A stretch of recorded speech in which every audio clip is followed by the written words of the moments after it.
ሰዓት ሞልቶ መተኛት፣ ጊዜን መንገድ ላይ ማጥፋት፣ ዶሮ ሳይጮህ ተነስተው ባዝነው በጨረቃ ቤት መግባት፣ በነፃ የተቸሮት በጀት ጊዜ መሆኑን ሲረዱ ከብርሃን ባንክ የሞባይልና የኢንተርኔት ባንኪንግ ጋር የቦታን ርቀት በሜትር ሳይሆን በጊዜ ይለካሉ። የባንክ ሂሳቦን ከማስተዳደር በተጨማሪ በስኩል ፔይ የትምህርት ቤት ክፍያ ሲከፍሉ፣ በብርሃን ኢታክስ ግብሮን ገብረው፣ በጉዞጎና ኢፍላይት አውሮፕላን ትኬት ቆርጠው ካሉበት ሳይንቀሳቀሱ ብዙ ቦታ ተገኝተው ጉዳዩን ይፈጽሙ። ብርሃን ባንክ፣ እንደ ስማችን ብርሃን ነው ስራችን። ተመልሰናል አድማጮቻችን። አራዳ ኤፍ ኤም 95.1 ላይ ትገኛላችሁ። ፉትቦል ካፌ ነው ፕሮግራሙ።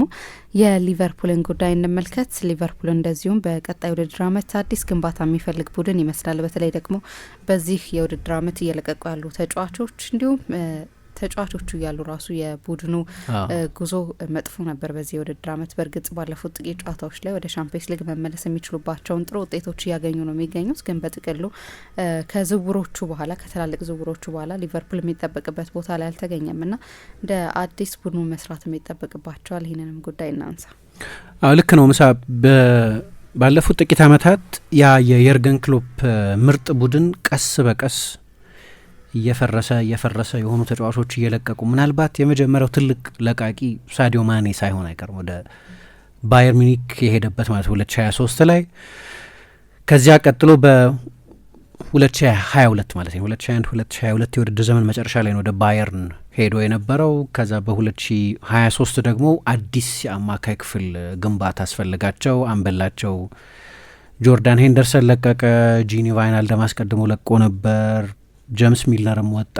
ፋቢኞም እንደዚሁ ወደ ሳውዲ ተጓዘ እና አማካይ ክፍሉ እንደገና ብዙ ታሪካዊ ስኬቶች ያመጡላቸውን ተጫዋቾች አጣ ማለት ነው። በእርግጥ ዋናው ለቃቂ ራሳቸው የርገን ክሎፕ ናቸው። ግን ስብስብ ውስጥ በአንድ ጊዜ አይደለም ቡድኑ የተለወጠ የመጣው ወይም ትልልቆቹ ታሪካዊ ያልኩት ያ የሊቨርፑል ቡድን የዛ ቡድን ጠንካራ መሰረቶች የነበሩ ተጫዋቾች ቀስ በቀስ ነው እየለቀቁ ያሉት። አሁን ባለፈው የውድድር ዘመን ደግሞ ትሬንት አሌክዛንደር አርኖልድ ለቀቀ። በዚህኛው የውድድር ዘመን ደግሞ ሁለት ተጫዋቾች የመጨረሻ የሊቨርፑል ሲዝናቸው መሆኑን አውቀናል። አንዲ ሮበርትሰን በቅርብ ጊዜ፣ ከዛ ቀደም ብሎ ሞሐመድ ሳላህ። በቅርብ ጊዜ የሚወጡ ሪፖርቶችን ደግሞ አካየን አሊሰን ቤከር ይሄ የውድድር ዘመን የመጨረሻ የሊቨርፑል የውድድር ዘመኑ ሊሆን ይችላል። በተለይ የጣሊያን ብዙኃን መገናኛዎች ግን የእንግሊዝን ብዙኃን መገናኛዎች እንዳሉት አሊሰን ወደ ጣሊያን መጓዝ ይፈልጋል። የዩቬንቱስ ተጫዋች ሊሆን ይችላል በሚቀጥለው የውድድር። የተረጋገጠ አይደለም።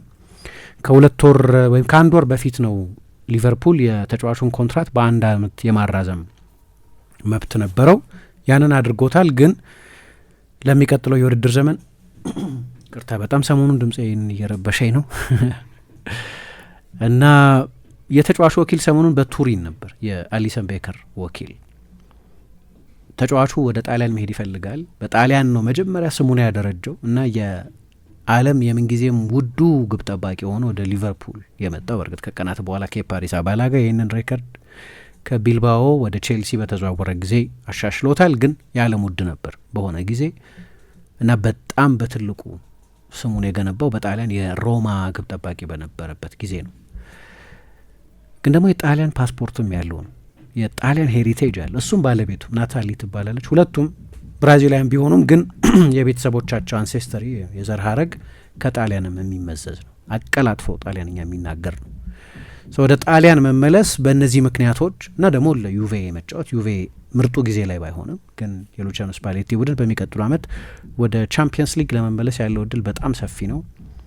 ስለዚህ መሄድ ይፈልጋል ነው እየተባለ ያለው።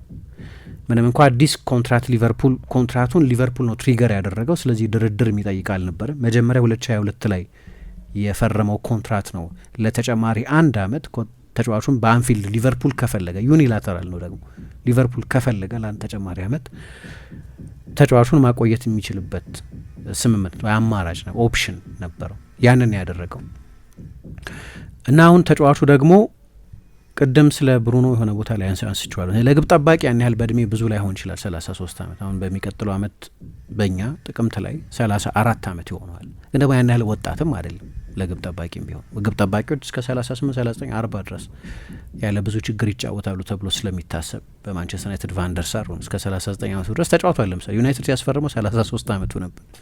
ግን ስንት ትልልቅ ስኬቶች እንደነበሩት በዛ መረዳት ይቻላል። ግብ ጠባቂዎች እንደ ሌሎች ተጫዋቾች አይደሉም።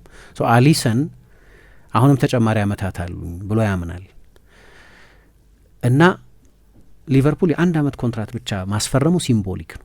ከተጫዋቹ ጋር አሁን አንዳንድ ጊዜ እንደዚህ አይነት አማራጭ ቢኖርሽም ተጫዋቹን ለሚቀጥሉት 3-4 አመታት የምትፈልጊው ከሆነ ትደራደር ያለሽ ኦፕሽኑን አይደለም ትሪገር የምታደርጊው። የሊቨርፑል ይህንን ተጫዋች በተመለከተ ያለ አስተያየት ለአንድ ተጨማሪ አመት ብቻ ማቆየት ነው። ተጫዋቹ ደግሞ አሁን ባለበት እድሜ ረዘም ያለ ኮንትራት ይፈልጋል። 3-4 አመት፣ በትንሹ 3 አመት። ዩቬንቱስ ያንን ለማድረግ ፍቃደኛ ነው። የ2-3 አመት ውል ለተጫዋቹ ለመስጠት ፍቃደኛ ነው። ቅድም እንዳልኩት ወደ ጣሊያን መመለስ ይፈልጋል።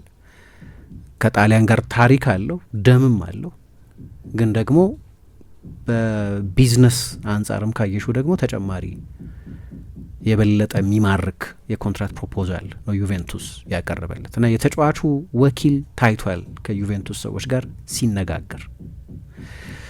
አሁን ለዩቬንቱስ አይዲያል አይደለም፣ ምክንያቱም ላለፉት 8 አመታት ላገኟቸው ሁሉም ስኬቶች በጣም ወሳኝ ተጫዋች ነበር። ለ8 አመት በእኔ ግምት ከዓለም ቤስት 3 ወይ 4 ግብ ጠባቂዎች መካከል አንደኛው ነበር አሊሰን።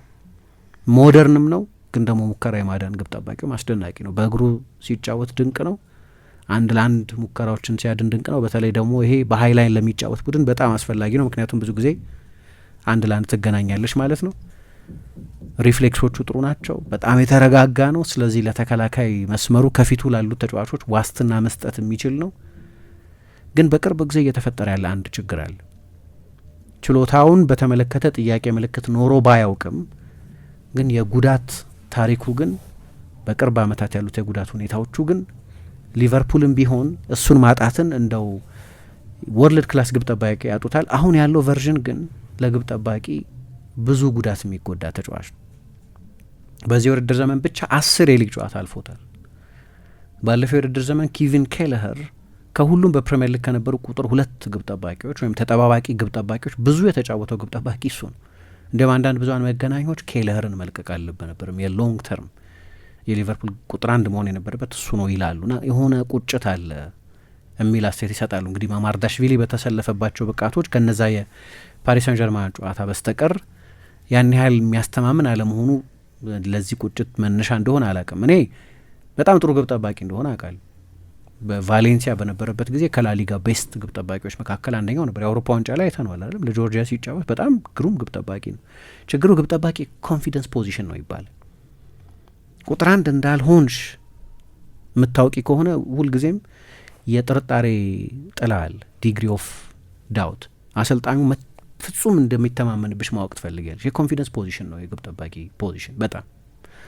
ይሄኛው ደግሞ ለጊዜው የሚፈልግ አይመስለኝም ለረጅም ጊዜ ተጠባባቂ ሆነ መምጣት። መጀመሪያ ቃል የገቡለትም የሚመስለኝ የሊቨርፑል ቁጥር 1 ትሆናለህ ብለው ነው። ምክንያቱም የፈላጊ ችግር አልነበር፣ ፓሪስን ጨምሮ ብዙ ፈላጊዎች ነበሩት።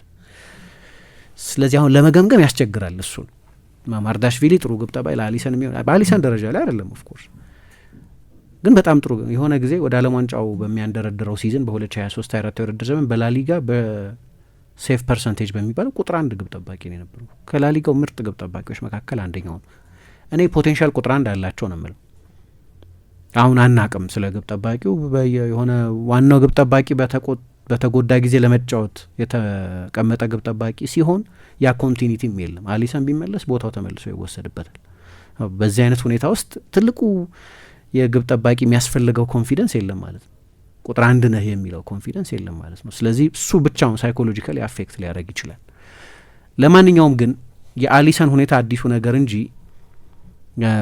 እንዳልኩት ደግሞ ከ2023 በኋላ ከ60 በላይ ጨዋታ አልፎታል። ለግብ ጠባቂ አንኮመን ነው። ግብ ጠባቂ ብዙ አይጎዳም፣ ይጎዳሉ ግን እንደዚህ ብዙ አይጎዱም። እንደ ሌሎቹ ተጫዋቾች አይደሉም ግብ ጠባቂዎች።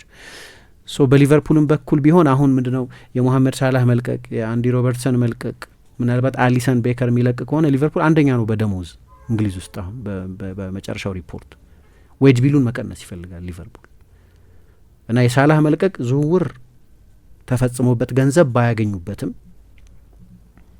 ግን ወደ 400,000 ፓውንድ ገደማ የሚከፈለው ተጫዋች ነው የነበረው። ከ20 ሚሊዮን ፓውንድ በላይ ነው የሚያድኑት። እጦቱ ትልቅ ነው። በማን እንደሚተኩት አይታወቅም። በሊቨርፑል ያሉ ታሪክ ሁሉም ሱፐርላቲቭ የሚገባው አይነት ተጫዋች ነው። አንድ ቁጥር ብቻ ላንሳ። የሊቨርፑል በታሪክ 3ኛው ከፍተኛ ጎል አስቆጣሪ ነው። አንዳንድ ሰዎች ከሊቨርፑል የምንጊዜም ትልልቅ ሌጀንዶች ከመጨረሻው ትልቁ ሌጀንድ ጋር ሁሉ የሚያወዳድሩት ነው። እሱን መተካት ከባድ ነው። ደሞዙን ብቻ ልታሳይ አትችይም። ሞሐመድ ሳላ ሲለቅ ግን ደግሞ በጣም ፕራክቲካል ከሆንሽ ግን ከፍተኛ ደሞዝ ግን ያድናሉ በሱ መልቀቅ ምክንያት። ይሄኛው በዚህ ሲዝን ያለው ቨርዥን ደግሞ መታጣቱ ብዙ ላይ ያስቆጭ ይችላል። ከፎርም አንጻር ማለት ነው፣ ከታሪክ አንጻር፣ ከሌጋሲው አንጻር ማለት አይደለም። ሮበርትሰን ይለቃል፣ እሱ ደግሞ ፍሪ ኤጀንት ሆኖ ነው የሚለቀው። ስለዚህ ብዙ ደሞዝ ያድናሉ። አሊሰን የሚለቅ ከሆነ አዲስ ኮንትራት ስለፈረመ የ1 ዓመት ኮንትራት እስከ 15 ሚሊዮን ልናገኝበት እንችላለን ብለው ያስባሉ። ያን ሁሉ አገልግሎት ከሰጠ በኋላ 15 ሚሊዮን የሚያገኙ ከሆነ ደሞዙን የሚያድኑም ከሆነ በማማርዳሽቪሊ ላይ ከተማመኑ እንግዲህ አንድ ትልቅ ነገር ነው። ግን የሚነግረን ነገር ሊቨርፑል ሌላ ትልቅ ትራንዚሽን ውስጥ እንደሚገባ ነው። አሁን ሰዎች ምን ይላሉ? 5ቱን ተጫዋቾች አንድ ኦፕታ አንድ ፊቸር አርቲክል ጽፎ ነበር። አሊሰን፣ ሮበርትሰን፣ ትሬንት፣ ሳላ እነዚህ ተጫዋቾች እና ቫንዳይክ እነዚህ ተጫዋቾች በየትኛውም የሊቨርፑል ዘመን ያለን ቤስት 11 ብትሰሪ 5ቱም 11 ውስጥ ለመካተት ሰፊ እድል ያላቸው ተጫዋቾች ናቸው።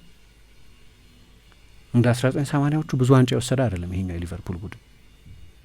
ግን ኢንዲቪጁዋሊ ካየሻቸው ትሬንት፣ ሮበርትሰን፣ ቫንዳይክ፣ ሳላ ና አሊሰን ቤስት 11 ውስጥ በየትኛውም ዘመን የመካተት እድል እያወራን ያለ ነው። ስለ ታሪካዊ ተጫዋቾች ነው። በጣም ታሪካዊ ስለሆኑ ተጫዋቾች ነው። አሁን ቫንዳይክ 1 ዓመት ነው የሚቀረው። አሁን ይለቃል የሚል ወሬ የለም። ግን እሱ ይሄኛው የውድድር ዘመን የሚቀጥለው የውድድር ዘመን ሲያልቅ 35 ዓመት ይሆነዋል። የመጨረሻዎቹ ዓመታት ላይ ነው ያለው ቨርጅል ቫንዳይክም ቢሆን እና ድንገት ያ 2 ቻምፒየንስ ፕሪሚየር ሊግ ያሸነፈው 3 ቻምፒየንስ ሊግ ፋይናል የደረሰው ስብስብ ሊያልቅ ነው። በቃ አሁን የሚቀረው ቫንዳይክ ብቻ ሊሆን ይችላል።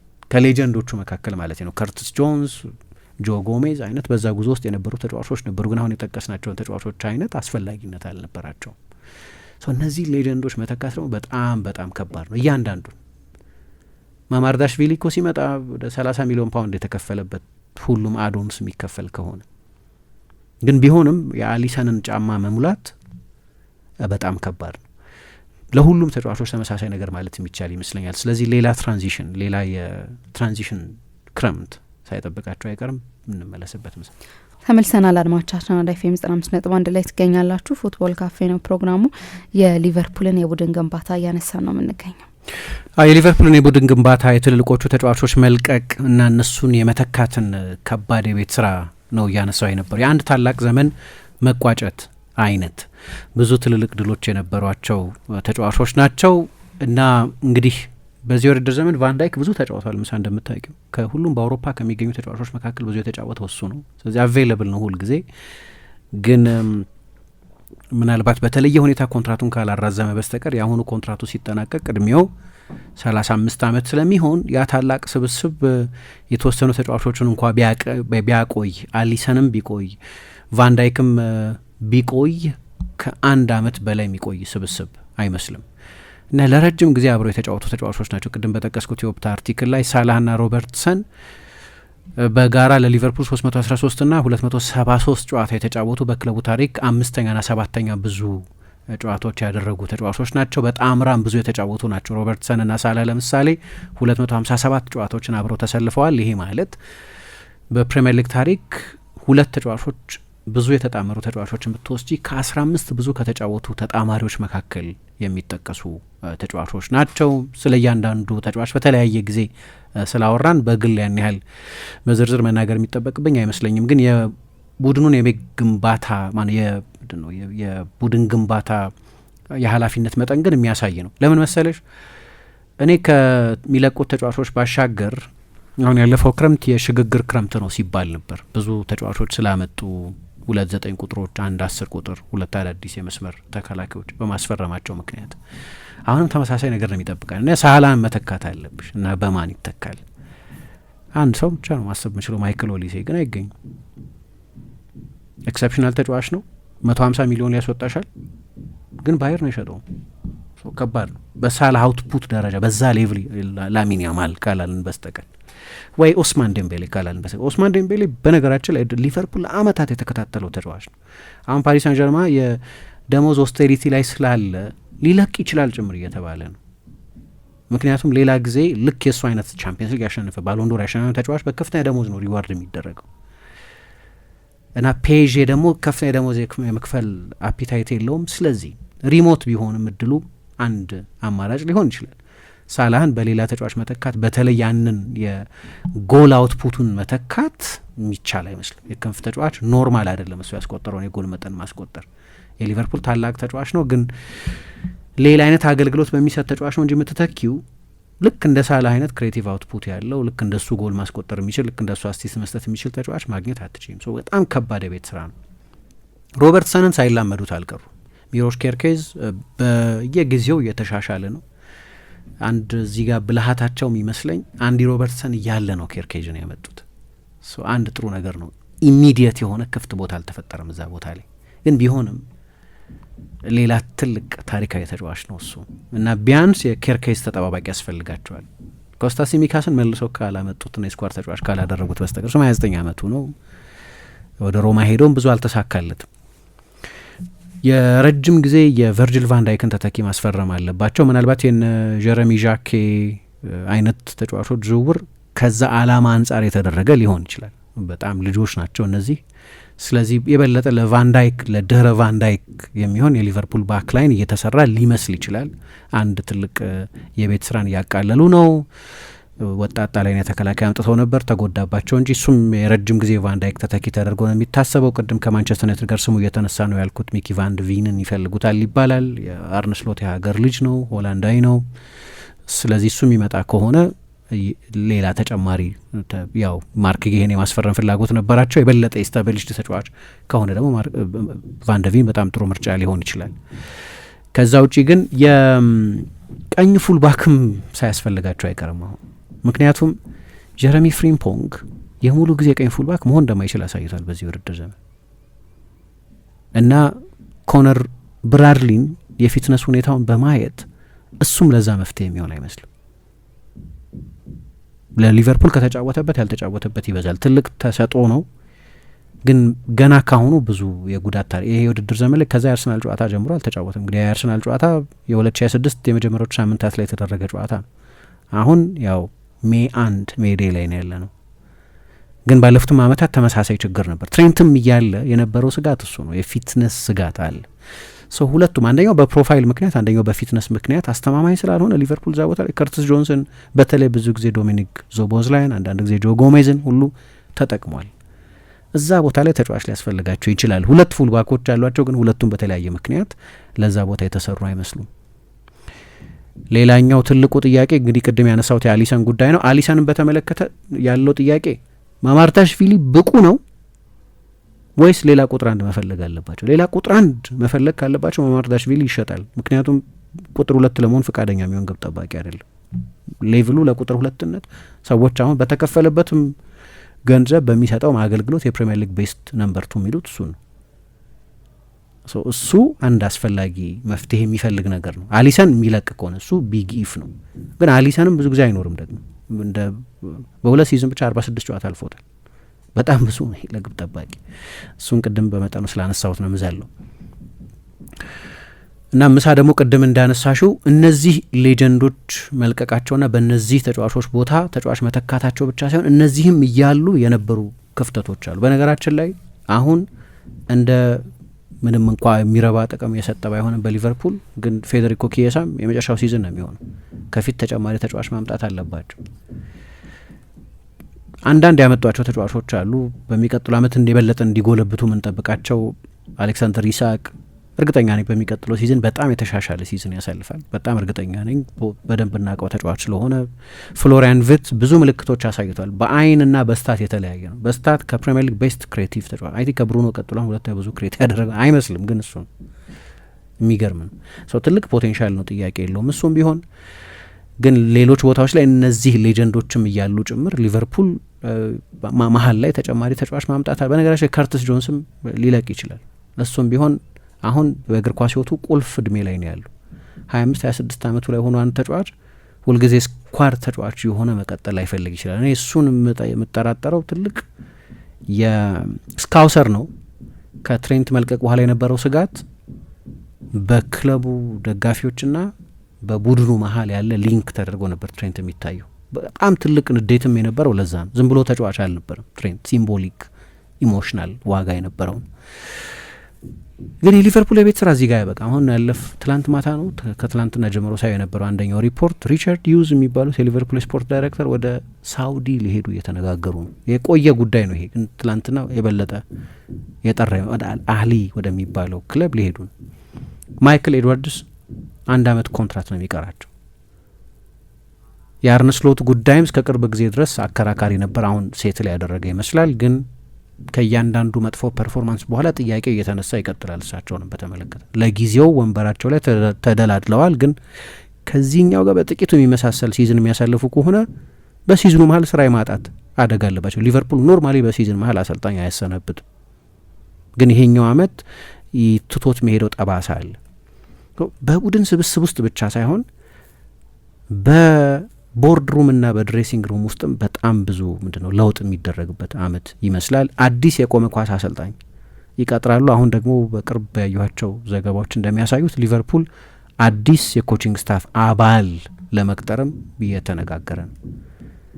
ከፋይኖርድ ሮቢን ቫን ፐርሲ ምክትል አሰልጣኝ ሆነው የሚሰሩ ራያን የሚባሉ የቫን ፐርሲ ምክትል አሰልጣኝ አሉ፣ ኤቲየን ራያን የሚባሉ እሳቸውን የኮቺንግ ስታፍ አባል አድርገው ለማምጣት እየተዘጋጁ ነው። ምክንያቱም ጆቫኒ ቫን ብሮንኮስት ወደ ፋይኖርድ ይመለሳል ተብሎ እየተጠበቀ ነው፣ በአሰልጣኝነት ሳይሆን በዳይሬክተርነት። ወይስ እሱን መተካት አለባቸው? ጆን ሃይቲንጋ ተመልሶ ሊመጣ ይችላል እየተባለ ነው። ስለዚህ በኮቺንግ ስታፉን በኩል የሆነ አይነት ሪሸፍል አለ። ከላይ እስከና እንዳነሳሁት የሴት ፒስ አሰልጣኝ መቅጠር አለባቸው። ቦርድ ሩም ላይ፣ የኮቺንግ ስታፍ ላይ፣ የስኳድ ላይ ሁሉ ለውጥ ነው የሚያስፈልጋቸው። ይሄ ሁሉም ይሆን ከሆነ በጣም ትልቅ ትራንዚሽን ነው የሚሆነው እና ያው ከሁሉ በላይ ግን ትልልቆቹን በሊቨርፑል ታሪክ የሰሩትን ተጫዋቾች የመተካት ጉዳይ ነው። ስለዚህ ይሄ ውስብስብ የቤት ስራ ይጠብቀዋል ሊቨርፑል። ሰዓት ሞልቶ መተኛት፣ ጊዜን መንገድ ላይ ማጥፋት፣ ዶሮ ሳይጮህ ተነስተው ባዝነው በጨረቃ ቤት መግባት፣ በነፃ የተቸሮት በጀት ጊዜ መሆኑን ሲረዱ ከብርሃን ባንክ የሞባይልና የኢንተርኔት ባንኪንግ ጋር የቦታን ርቀት በሜትር ሳይሆን በጊዜ ይለካሉ። የባንክ ሂሳቦን ከማስተዳደር በተጨማሪ በስኩል ፔይ የትምህርት ቤት ክፍያ ሲከፍሉ፣ በብርሃን ኢታክስ ግብረውን ገብረው፣ በጉዞጎና ኢፍላይት አውሮፕላን ትኬት ቆርጠው ካሉበት ሳይንቀሳቀሱ ብዙ ቦታ ተገኝተው ጉዳዩን ይፈጽሙ። ብርሃን ባንክ፣ እንደ ስማችን ብርሃን ነው ስራችን።